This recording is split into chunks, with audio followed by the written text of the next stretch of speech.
அல்லேலூயா. இயேசுவின் நாமத்தினாலே நன்றியோடு கூட துதிக்கிறேன். இந்த அக்னியை குறித்து நீங்கள் வேதத்தில் தியானம் பண்ணீங்கன்னா, அக்னி நன்றியோடு கூட பிரசன்னம், மகிமை, பரிசுத்தாவியின் தன்மை, வல்லமை கலந்தது தான் அக்னி. நல்லா கவனிக்கணும்.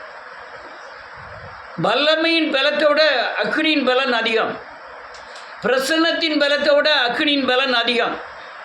இதை விட எத்தனை மடங்குனா 100 மடங்கு அதிகம்.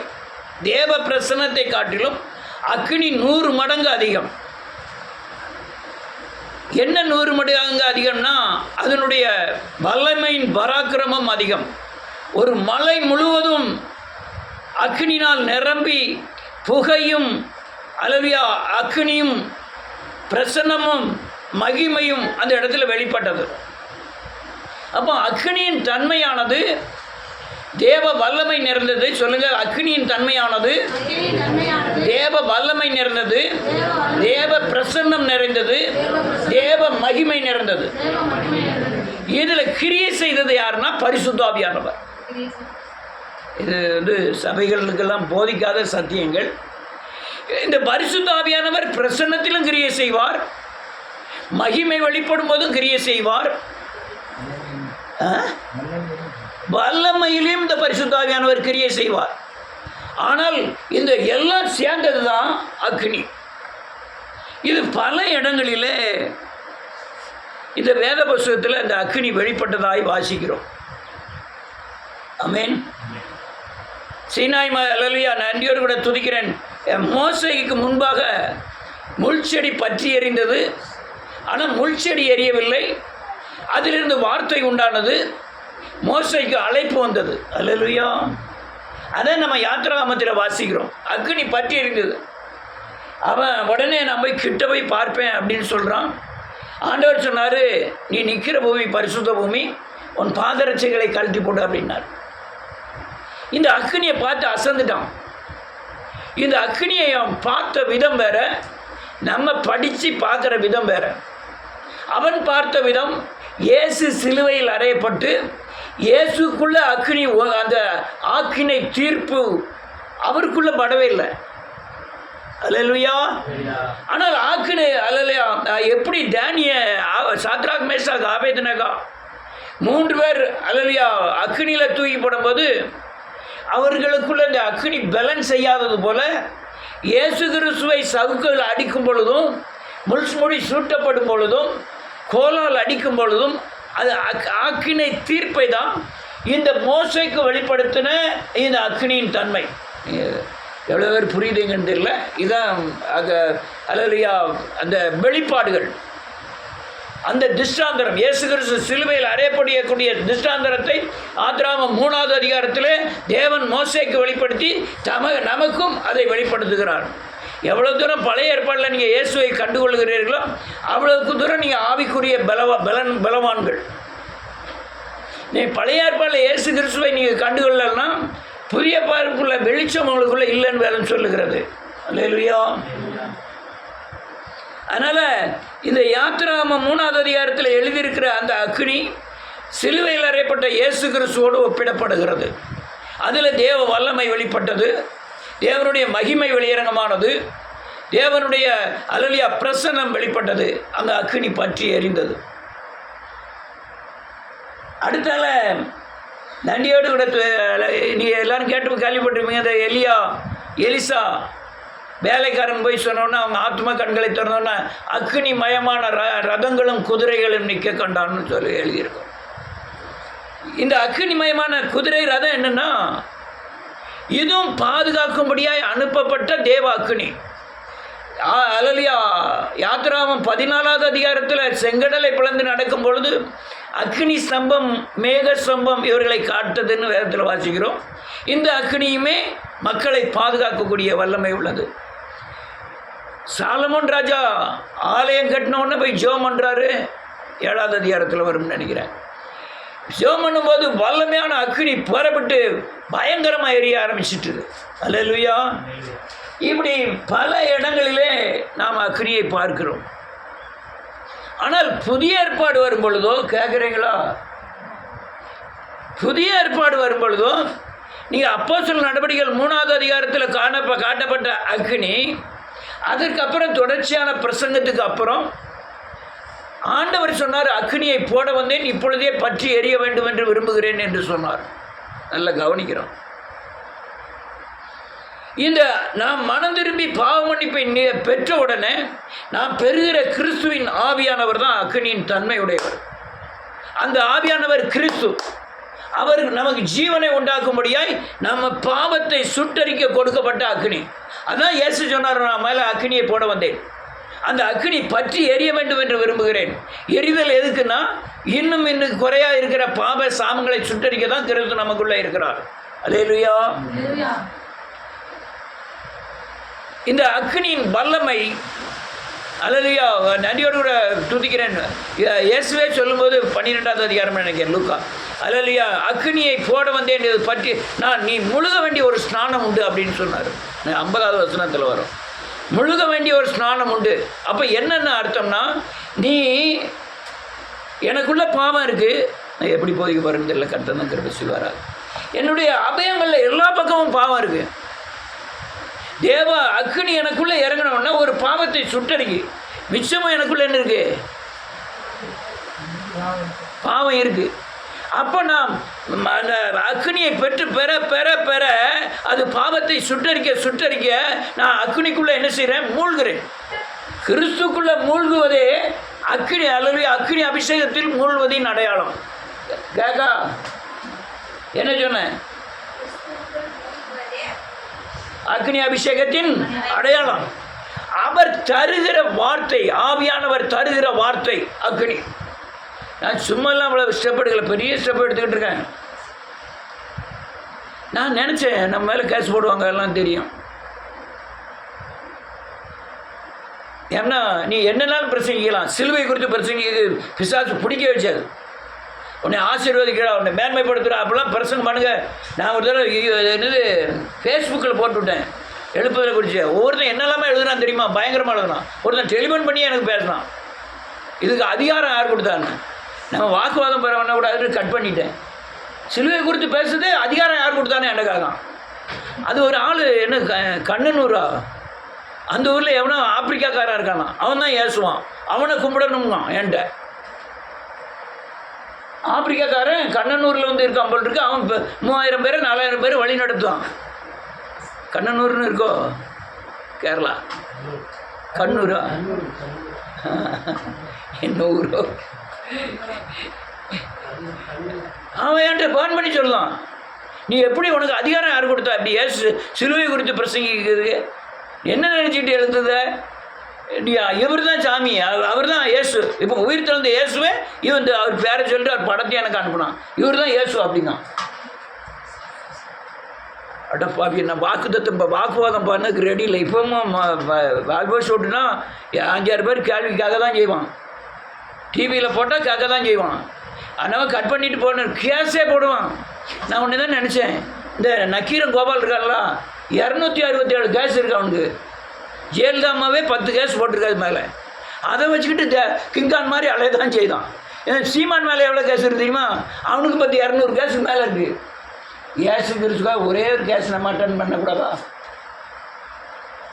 என்ன கிழங்கியா, ஏசுநாதருக்காண்டி ஒரே ஒரு கேஸ் நம்ம மேலே விழுந்தான்னா, 10 கேஸ் விழுந்தானா. நான் அந்த துணிஞ்சு தான் சிலுவை பற்றிய உபதேசம் பயங்கரமான எதிர்ப்பு வரும்னு எனக்கு நல்லா தெரியும். ஆனாலும் பிரசங்கிக்க துணிய காரணம் என்னென்னா, ஏசு கிறிஸ்துவுக்காய் நான் படுகிற பிரயாசங்கள் அடிபட்டாலும் பிரச்சனை இல்லை. எங்கே லலியா சிசிலியா பட்டணமா அசிரியாவில் அவன் யார் பவுலை அடித்து உயிர் போயிட்டுன்னு கரகரன்னு இழுத்து கொண்டு போய் ஊருக்கு வெளியே கொண்டு போட்டுருவான். உடனே மேல்காலம் தொடச்சிட்டு அடுத்த ஊரில் போய் இயேசுவே கிறிஸ்து என்று பிரசங்கித்தாரான். அவன் செஞ்ச தப்பு என்ன, அந்த முடவனாக இருந்தவனை எந்திரிச்சு நடக்க வச்சு தான் அவன் செஞ்ச தப்பு. அல்லேலூயா. அதனால் இந்த அக்னி அபிஷேகத்தின் தன்மை பயங்கர வல்லமை உள்ளது. நான் சொல்லுறதெல்லாம் புரிஞ்சுக்கிட்டால் தான் நீங்கள் பெற முடியும். நல்லா புரிஞ்சுக்கிடுங்க. நான் சொல்லுத காரியங்களை சத்தியத்தின் அடிப்படையில் புரிஞ்சுக்கிட்டால் தான் நீங்கள் அக்னி அபிஷேகத்தின் தன்மையை காத்துக்கொள்ள முடியும். அதனால் நீங்கள் உங்களுக்குள்ளே இருக்கிற சாபத்தின் சக்தியை சுட்டரிக்கவும், உங்களுடைய பாவத்தின் சக்தியை சுட்டரிக்கவும், நீங்கள் அக்னி அபிஷேகத்தில் மூழ்குவதற்கும் இந்த வல்லமை உங்களுக்கு தேவை. அல்லேலூயா. விசுவாசிச்சா போதும், வேத வசனத்தை நீங்கள் விசுவாசிச்சா போதும். ஆமென். எல்லாம் அவர் பார்த்துக்கிடுவாரு. அல்லேலூயா. கர்த்தர் பார்த்துக்கிடுவாரு. நீ நன்றியோடு கூட துதிக்கிறேன் இயேசுவின் நாமத்தினாலே. வாசிப்போம்.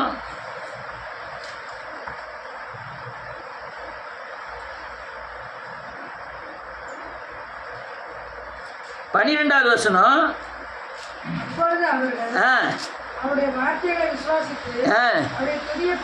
துதியை பாடினார்கள்,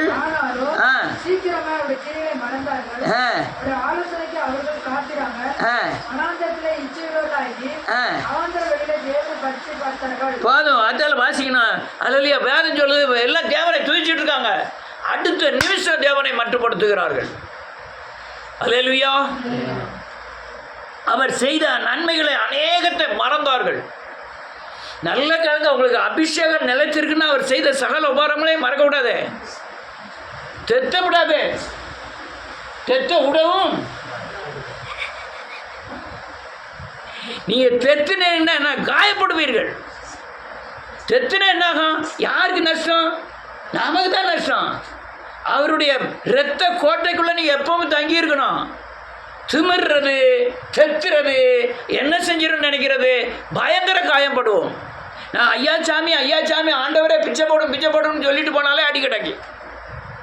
ஏன்னா நமக்குள்ளே இருக்கிற சக்தி, அந்த பாவத்தின் சக்திகள், இன்னும் இயேசுவை போல மாறாத தன்மைகள், இன்னும் கிறிஸ்துவின் வார்த்தையை கேட்க முடியாத ஒரு தன்மைகள், அவர் நடத்துதலை புரிய முடியாத தன்மைகள்னால நம்ம காயப்பட்டுக்கிட்டு இருக்கோம். இதில் வேற நீங்கள் மீறி நடந்தீங்கன்னா பயங்கரமான காயப்படுவீர்கள். எழுதினா வச்சுக்கிடுங்க, இதுதான் நடக்கும். அல்லேலூயா.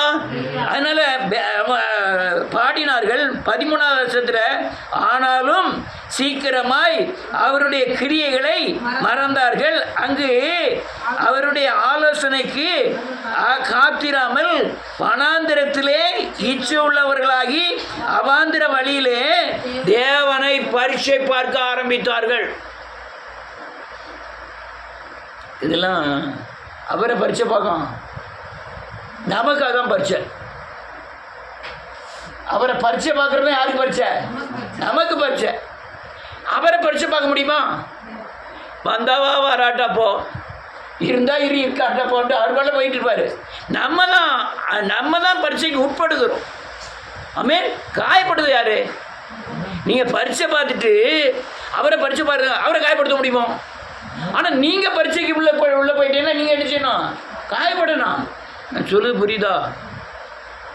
நம்ம பரீட்சைக்கு உள்ளே இருந்தால் தான் நம்ம காயப்படணும். டக்குன்னு ஒரு பரீட்சை வந்து பார்க்கணும், டக்குன்னு ஆஸ்பத்திரிக்கு போயிட்டு ஆஸ்பத்திரியில் படுத்திருக்கும் போது நான் செய்த தவறு என்னன்னு என்ன செய்யணும்? உணரணும். மனம் திரும்பிட்டேன்னா அடுத்த நிமிஷம் மட்டுதில்லை. மனம் திரும்பாத பட்சத்தில் அங்கே பெரிய சிக்கலை சந்திச்சுக்கிட்டே தான் இருக்கணும். இதில் பெரிய சங்கடம் என்ன தெரியுமா? பிசாசு என்ன செய்வான் தெரியுமா? மனம் திரும்ப விட மாட்டான். மனம் திரும்பினா என்ன கிடைக்க போகுது? விடுதலை வரக்கூடாதுக்காக என் மேலே ஒரு, யார் மேலே? லட்சியமா மேலே தான் தப்பு இருக்கு.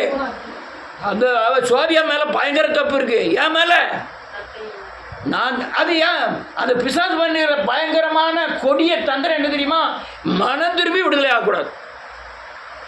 அல்லேலூயா. அக்னி பரீட்சை வந்து ரொம்ப மோசமானது. அடுத்த வருஷம் என்ன சொல்லுது?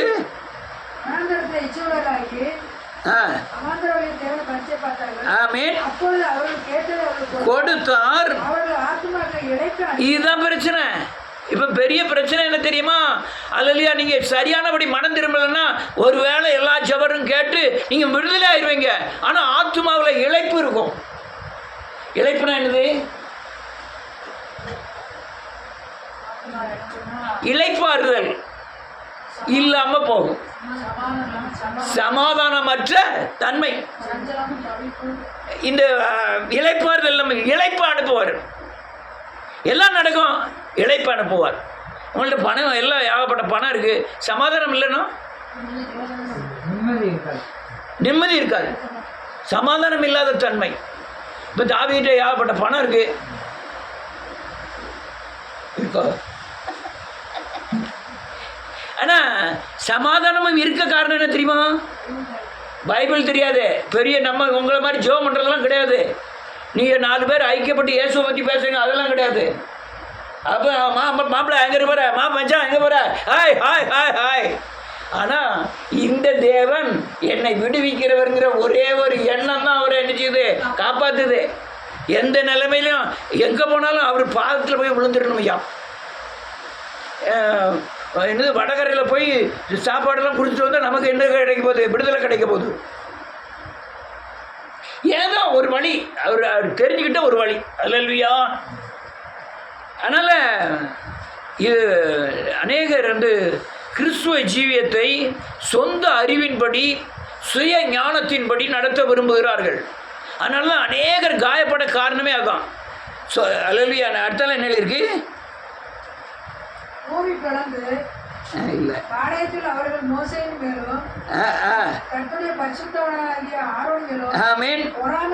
பொறாமை கொண்டது மட்டுமல்ல, கள்ள தூக்கி எறிய ஆரம்பிச்சிட்டான். ஏன் எறிய ஆரம்பிச்சான்? அல்லேலூயா. அந்த தண்ணி இல்லை, அது அந்நிய அக்னியை கொண்டு வரோம். கர்த்தர் ஓட்ட மாத்திரம் தான் பேசுவாரோ, ஏன்ட்ட பேச மாட்டாரோ. நாத்தானும் அபியும் சேர்ந்து ஓட்ட தான் பேசுவாரா. உடனே அவன் சொல்லலாம், வா நாளைக்கு 2 பேரும் தூப கலசத்தை கொண்டு வருவோம், யார் தூப கலசத்தில் அக்னி இறங்குதுன்னு பார்ப்போம் அப்படின்னு சொல்கிறான் மோசே. பிறகு இவனும் தூப கலசத்தை கொண்டு வரான், அவனும் தூப கலசத்தை கொண்டு வரான். காணும் போது தான் ஆண்டவர் சொல்லார், பயங்கர கோபம் வந்துட்டு ஆண்டவருக்கு, நான் தான் அழிக்க போகிறேன். உடனே பூமி பிளந்து அழித்து அக்னியால் நிறைஞ்சிட்டு இயேசுவின் நாமத்தினால. அடுத்தால என்ன எழுதிருக்கு? மூடி போட்டது, எரிந்தது. ஆமென். அக்னி ஜுவாலை துன்மார்க்கெல்லாம் எரித்து போட்டது. நல்ல கவனிக்கணும். அப்போ எரிச்சது பூராமே சரீரத்தை. சொல்லுங்க, நம்ம அக்னி அபிஷேகத்தை விசுவாசிக்கிறோம். ஆவி ஆத்மா சரீரத்தில் அபிஷேகம் பெற்றிருக்கிறோம். அதுவே வைராக்கியமாய் மாறி அக்னி அபிஷேகமாய் மாறும். அந்த அக்னி அபிஷேகத்தின் மூலமாய் எங்க எதிரியெல்லாம் சுட்டரிச்சிருவோம்.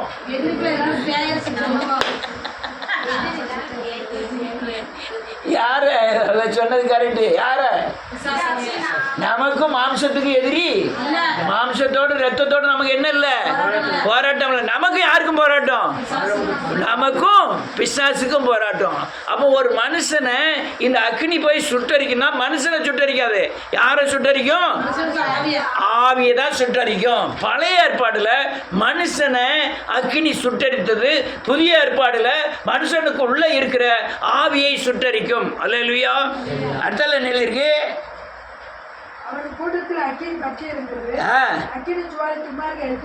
எரித்து போட்டது. ஓரேப்பில ஒரு கன்றுக்குட்டியை உண்டாக்கி நாம அடுத்த வந்துட்டாங்களோ. இப்பதான் நியாய தீர்ப்பே வந்தது. எதுக்கு நியாய தீர்ப்பு வந்தது? நீ யாரு அல்லையா உண்மையான ஊழியக்காரங்கிற மாதிரி நியாய தீர்ப்பு வந்துட்டு, நான் தான் பாஸ்டர்னு சட்டப்பட ஆரம்பிச்சிட்டாங்க. அதனால் நியாய தீர்ப்பு அக்னி வந்து அது சொல்லி ஒரு வரி முடியலை. இவங்க சாமி மேலே பிரச்சனை வந்துட்டு. முதல்ல இயேசுவை சேவிச்சு தான் தூபம் காட்டினாங்க, கர்த்தரை சேவிச்சு தான் தூபம் காட்டினாங்க. இவன் கர்த்தராக கண்ணுக்குட்டியாங்கிற மாதிரி ஆகிட்டு. அல்லேலூயா. அநேக சபைகள் நீ சத்தியத்தின் பாதையில் இல்லை பார்த்துக்கிடுங்க. அநேக சபைகளுக்கு இயேசு என்னன்னே தெரியாது. அநேக சபைகளில் தேவனுடைய பாதுகாப்பில் சபை நடத்தப்படலை. விசுவாசிகளும் அநேகர் இயேசுவின் இரத்தத்தின் பாதுகாப்பில் இல்லை. நீங்கள் சாதாரணமாக ஜோசுவா போய் சொல்கிற சத்தியமே ரொம்ப பெருசாக தெரியும். ஏன்னா அவங்க காதால் என்ன செய்யலை, கேட்கலை. இவன் போய் சொல்கிற சிலுவை உபதேசத்தின் மூலமாக ரட்சிப்புன்னு சொல்கிறான்னு சொன்னோம், அது பெரிய காரியமாக தெரியும். அதே மாதிரி பேச ஆரம்பிச்சிட்டான்னா பேசுகிறவர் நீங்கள் யார் பேசுவார்? தேவன் பேச ஆரம்பிச்சிருவார். அநேக சத்தியங்கள், அநேக ஆலோசனைகள்லாம் அவங்க மனசில் அப்படியே தோண ஆரம்பிக்கும். அல்லேலூயா. அதனால் வேதம் சொல்லுது, அந்த இது முடியலை, அதுக்குள்ளே ஆரோன் கன்றுக்குட்டியை செஞ்சிட்டான். அடுத்தல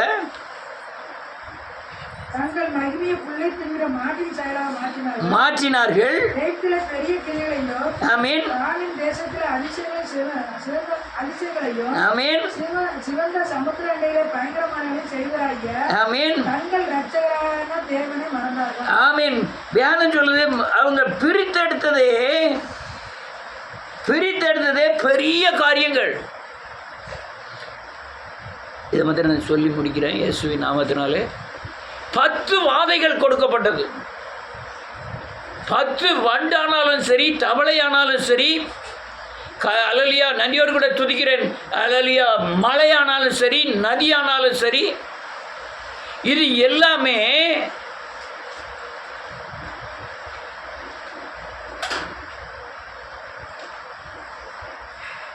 எல்லாமே தெய்வம். கவனிக்கலாம். தவளை தெய்வம், சூரியன் தெய்வம், நதி தெய்வம், பாம்பு தெய்வம், வேற சொல்லுங்க, பியானு தெய்வம்,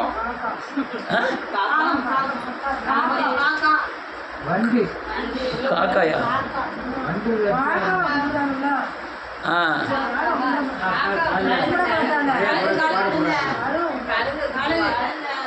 அதுங்க அந்த பாதையில் கழுகு கிடையாது. வண்டு, பேனு, தண்ணி, வெட்டுக்கிளி, வேற என்னது, கண்மலை, கல்மலை, புழுதி, காரிருள், தலைப்பிள்ளை சங்காரம், பியானு சொல்லியாச்சு. அட கர்த்தாவே, நம்ம இவ்வளோ வருஷம் ஓடி வந்திருக்கோம், எனக்குமே ஞாபகம் இல்லையே. இது எல்லாமே அந்த எகிப்தியர் கும்பிட்ட தெய்வங்கள். அந்த தெய்வத்துக்கு தேவன் அடியை கொடுத்து தான் இவங்களை பிரித்தெடுத்தார். அல்லேலூயா. கடைசியில் ஒரு சங்காரம் வந்தது பார்க்கணும், தலைப்பிள்ளை சங்காரம். அதில் தான் எல்லாருமே போன் விட்டுட்டான் இவன் நன்றியோடு. இதெல்லாம் பெரிய காரியங்கள் அங்கே செஞ்சது தான், இங்கே செய்யலைன்னு நினைக்கலோ. நம்மளுக்கும் அதே கதி தான். நம்ம சுட்டு போட்டால் நம்ம கும்பிட்ட தெய்வத்தை விட்டுட்டு வந்துடுவோமா? ஒன்றும் வேண்டாம். இப்போ கும்பிடுதவங்கள்ட்ட போய், நீ கும்பிடுறது சாமி இல்லையா, அது விக்கிரகம், அது கல்லுன்னு சொல்லுங்க பார்ப்போம். ஆனால் நம்ம மனசில் அது சொல்லி, இதுக்கு உயிர் இல்லை, நான் தான் உயிர் அப்படின்னு சொன்னது யார்? எவ்வளோ பக்திமானை தனக்கென்று, எவ்வளோ பக்திமான்கள். ஐயப்பன் கோயிலுக்கு 2 வருஷம்லாம் ஐயப்பன் கோயிலுக்கு 18 தடவை, எத்தனை தடவை என்னைக்கு தெரியல, அத்தனை தடவை போயிருக்காரு. போனவர் தான் வந்து நிற்காரு, அப்படி தானே? இதை விட பக்திமான்கள் எத்தனை பேர் வந்து நிற்கிறாங்க. ஆனால் அவங்ககிட்ட சொன்னது யார்? அவன் மனசை மாற்றினது யார்? அதெல்லாம் பெரிய காரியங்கள், அதெல்லாம் பயங்கரமான காரியங்கள். அதே மாதிரி சொந்தங்கள், அதே மாதிரி அண்ணன் தம்பிகள். சிலவங்க அம்மா அப்பாவே விட்டுட்டு வெளியே வந்துடுவாங்க ஆண்டவருக்காக. சில வீட்டில் பார்த்தீங்கன்னா கணவன் போட்டு அடின்னு அடிப்பான் பார்க்கணும் மனைவியை. போவாத சர்ச்சுக்கு, போவாத சர்ச்சுக்கு, போவாதன்னு போட்டு அடின்னு அடிப்பான். அடுத்த ஞாயிற்றுக்கிழமை அங்கே தான் இருக்கும். நீ வேண்டாம், கர்த்தர் போதும்னு நிற்கக்கூடிய பெண்கள் ரொம்ப பேர். அந்த அளவுக்கு அந்த வைராக்கியமாய் போதித்தார்கள், மக்களுக்கு போதிச்சாங்க, இயேசுவை போதிச்சாங்க, வைராக்கியமாக நின்றாங்க. இப்போ அப்படி இல்லை. விக்கிரகம் ஒரு கால், இயேசு ஒரு கால். அல்லேலூயா. அடுத்தால சிவந்த பெரிய காரியங்களை செய்தார், அதிசயங்களை. சிவந்த சமுத்திரண்டை பயங்கரமானவைகளையும் செய்தவராகிய என்னத்தை பெரிய இது பண்ணிட்டாரு? ஒரு பெரிய கடலில் கொண்டு போய் விடுதாரு. மோசைக்கே தெரியல நம்ம இங்கே வந்துடுவோம்னு தெரியல. ஆனால் பின்னால் பார்வோன் முன்னால் கடல், இங்கே இருக்கிற ஜனங்கள் குறைய, அங்கே பூரா போர் வீரர்கள், ஏத்தால கடலை அப்படியே பிளக்க வச்சு ஒரு செவர் மாதிரி, இங்கே ஒரு செவர், இங்கே ஒரு செவர், உள்ளே என்ன செய்கிறாங்க, கட்டாந்தரையில் நடக்கிற மாதிரி நடக்காங்க. திமிலங்க தண்ணிக்குள்ளே நின்றுக்கிட்டு சொல்லுது, வா வா வான்னு. கடிச்சு உள்ளே எடுத்துக்கிட்டோம். இவங்க நடந்து போகிறங்க, மீன்லாம் பார்ப்பாங்கல்ல, பாம்புமெல்லாம் தண்ணிக்குள்ளே பார்ப்பாங்க. இவங்க கரையில் இந்த கட்டாந்தரையில் நடந்து போகிற எவ்வளோ பெரிய அதிசயங்கள். நீங்கள் அங்கே உள்ள அதிசயம் அங்கே உள்ளது மட்டுமல்ல, உங்கள் வாழ்க்கையில் நடக்கக்கூடிய காரியத்தை தான் அங்கே வேறு கோணமாக எழுதப்பட்டிருக்கு. நீங்கள் அதை உணர்ந்தீங்கன்னா நீங்கள் வெளிச்சத்தில் நடக்கீங்கன்னு அர்த்தம். அங்கே நடந்த 10 வாதைகளோ உங்களை சந்தித்து கொண்டு வந்த பயங்கரமான ஒரு கிரியைகள். இல்லைன்னா ஜாதியை விட்டுட்டு வந்துடும். நம்ம யாரு, நம்ம குளம் யாரு, நம்ம பிள்ளைகளை எப்படி கட்டி கொடுக்கா இல்லையா?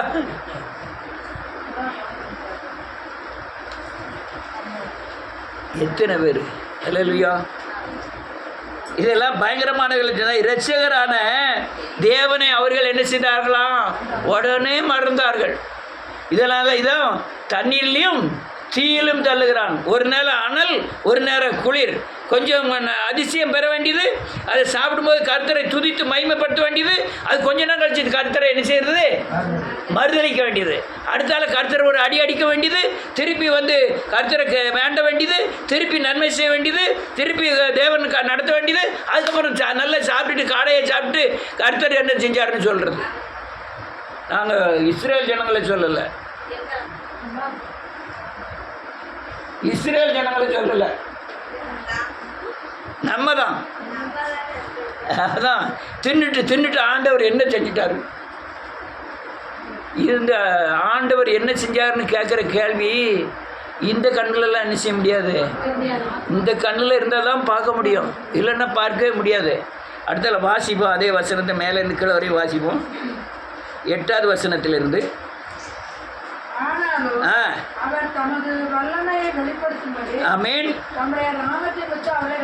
ரட்சித்தார், அதட்டினார், வற்றி போயிட்டு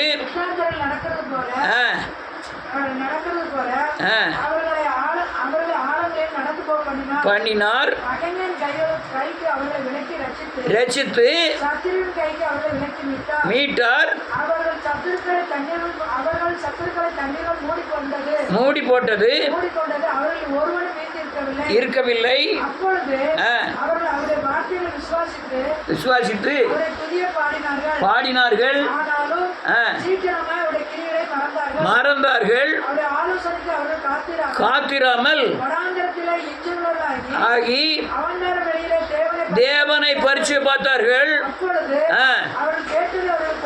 கேட்ட காடைகளை எல்லாம் கொடுத்தார், அவர்கள் ஆத்மாவில் இளைப்பை அனுப்பினார். ஆமீன். கொண்டார்கள்,